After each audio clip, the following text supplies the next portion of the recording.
The Cowboys' defense was certainly their Achilles heel last season. We can all agree on that. Now, Dallas's secondary accounted for just 9 interceptions as a team and were 26th in passing yards allowed. So the fact that Dallas let 4 defensive backs go has us scratching our heads. Now, Morris Claiborne is a Jet, Brandon Carr a Raven, J.J. Wilcox a Buccaneer, and Barry Church a Jag. Those 4 combined for over 2,500 defensive snaps last season.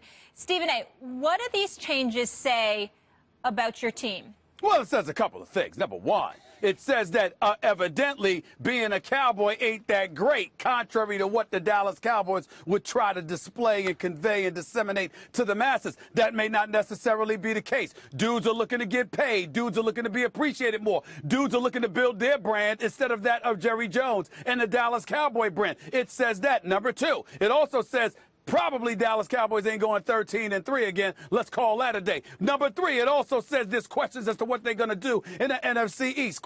Number 4, it also says something that's very, very obvious. Their defense, which wasn't that damn great to begin with, even though it improved last year, it wasn't that damn great to begin with. Now they are expected to have some troubles. This is a defense that was ranked 5th overall, I get it, but they were ranked 26th against the pass. So I expect the Dallas Cowboys to get worse. I expect them to struggle. I expect them to try to gloss over the fact that these dudes walked out of the door for greener pastures, per se. And I expect the Dallas Cowboys to do what I know they're always going to do. They're going to struggle, and somehow, some way, they will find a way to get in their own way and not get it done. It's just usually we learn about this later. Now we're seeing it happen as we speak right here in the month of March. I happen to believe it's a beautiful day. I happen to believe it's a very, very beautiful day.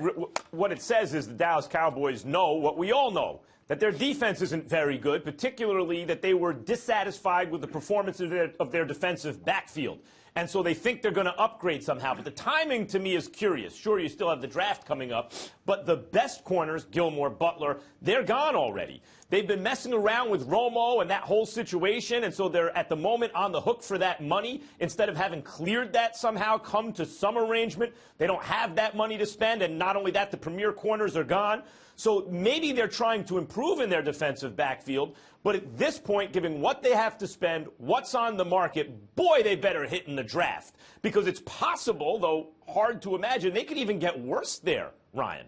Well, if you look at this team and kind of the stats that you heard Stephen A. speak of, it was largely because of the secondary, mainly the corner position, with Morris Claiborne actually playing well early on in the season. Then he got hurt, and he missed the most of the end of the season. Anthony Brown was a rookie. Orlando Scandrick was coming off injury. I thought Barry Church early on in the season before his injury played really well. And then J.J. Wilcox, who filled in for him at free safety, played excellent. He was a physical presence in the defensive backfield. I really expected them to sign at least one of those guys to kind of have some carryover. Morris Claiborne hasn't lived up to his number 6 pick that he was in the draft, and so I kind of expected them to move on from him. You expect Orlando Scandrick to be better this year now that he's not coming off of injury. This is one of the deepest cornerback safety drafts that we've had in a long time, and so I expect them to go out and try to get some of those draft picks to implement right away into the secondary. And we've seen many teams do this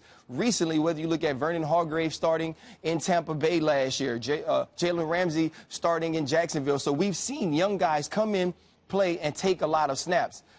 If you're the Dallas Cowboys, how much worse can it get, though? So you're saying, is this a smart move, then?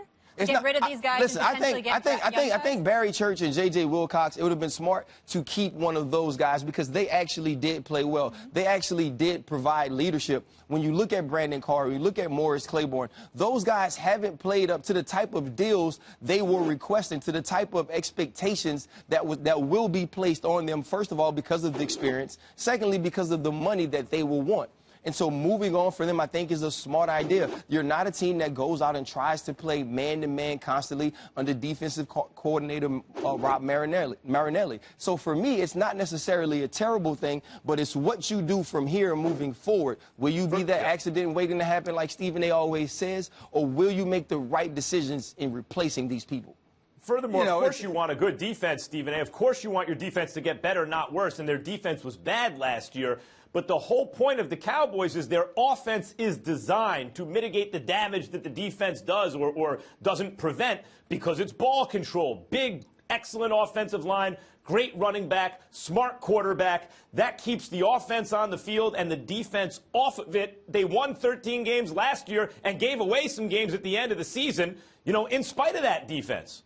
Well, let's call it what it is. First of all, the Dallas Cowboys had the #2 ranked running attack in the NFL. So you're chunking, you're accumulating yards, you're moving the chains, right?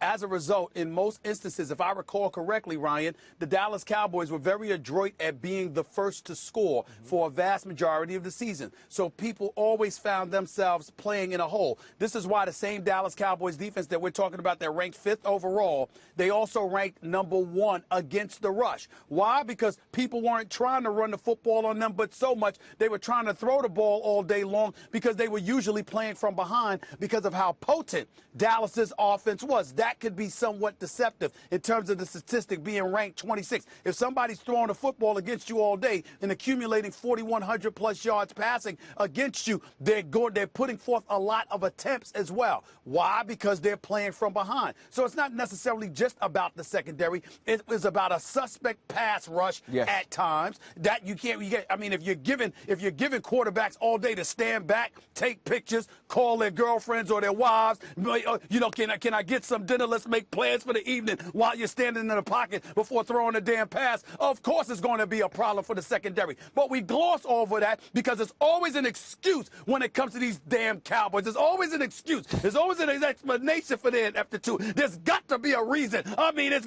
Brandon Carr and it's Morris Claiborne. So now they're the culprits. Never mind you were bragging about them along with Scandrick and everybody else. Oh, no. They were going to be just fine. But then you're struggling. It's got to be somebody else's fault other than the overall organizational structure of this team. This is what happens when you're the Cowboys. We're talking about the secondary today. It'll be the defensive line next week. It'll be the wide receiving corps next month. It'll be something. Steven, it's the defense as a whole. You talked about the pass rush. It was hard for them to get pressure on quarterbacks, which we saw Aaron Rodgers take advantage of in the playoff game. They didn't lose that game because of Dak Prescott and the offense and having rookies in the backfield. They lost because they couldn't produce stops. And I think looking at that, why bring back the same people? I'm sure they tried to keep Barry Church at a price. I'm sure they tried to keep J.J. Wilcox at a price. They didn't want to pay what these guys were looking for. And so with the draft being so deep, having some guys already on the roster that did play a lot of ball last year, you think move forward, let's get some new pieces to the puzzle in this defensive backfield and try to build from there. That's more than anything what the NFL is in a hard cap league is properly pricing commodities. Do not overpay. That's what Belichick and the Patriots show more than anything. Well, Jamie Collins isn't a Patriot anymore. Malcolm Butler's not a Patriot anymore. Even good players they may otherwise want to keep. If they ask for too much or they think they're not worth it, if they can find something cheaper, that's what they're going to do. That is smart. That approach is smart by the Cowboys. Well, let's move on after Stephen A's last comment. It's so nice of you, Max Kellerman, to speak of the intellect and intelligence of the Dallas Cowboys. Good luck with holding that water for but so long, okay? And back to you, Ryan Clark. You did sit up there and say that the Dallas Cowboys couldn't get any stops. I recall them being down 21-3, okay, in a playoff game against Green Bay. And they came back and ultimately tied it at 28 apiece. I thought they got some stops when they needed to, but ultimately it fell apart. Did they play the next week? So they didn't get stops when they needed to. I'm just making the point that they made it interesting, and then something went wrong. And Aaron Rodgers is a great offensive line, and he's the best quarterback ever. I mean, you can forgive them for maybe not. Okay, I'm done. Guys, come on.